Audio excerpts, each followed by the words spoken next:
се работи за производ, значи, кој што се поправал, односно бил даден на поправка, меѓутоа не бил вратен во рок од 15 дена, односно не му бил вратен друг производ како што прашува потрошувачот. Постои разлика помеѓу законската регулатива и особено во поглед на член 50, ние на тој сме научени, каде што доколку имате купено нешто и не ви се допаѓа по боја, по изглед, по број, можете во рок од 15 дена да го вратите производот и тогаш ви се враќа или нов производ или парите ви се враќаат, средствата што сте ги платиле.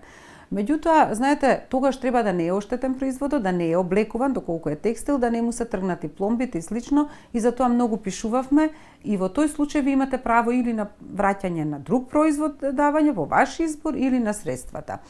Најчесто имаме проблем тука кај враќањето на средствата од страна на трговецот. Најчесто трговецот инсистира да биде друг производ купен, некогаш и со доплата, некогаш и поскап.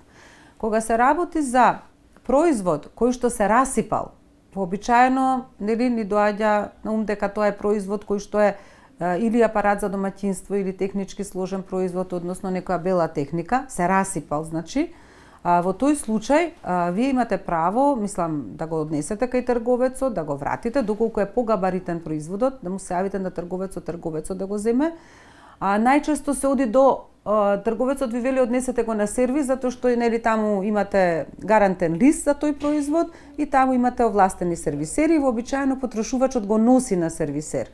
Меѓутоа не е тоа добро, заради тоа што на крајот ни трговецот не знае колку пати е бил поправан, затоа што имате право после 3 поправки да добиете нов производ, 4-тиот пат. Едем сега да кажам дека во тој случај кога е расипан производот, трговецот е должен, значи, да го даде, да ве советува да биде однесен на сервисирање. Сервисот не може да ви го држи повеќе од 30 дена без да ве информира дали е поправен или не. Ова е заради тоа што треба рок за резервни делови да се набават и слично. Ние сме сепак мал пазар.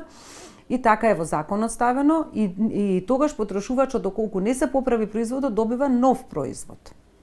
Тоа е 30 дена.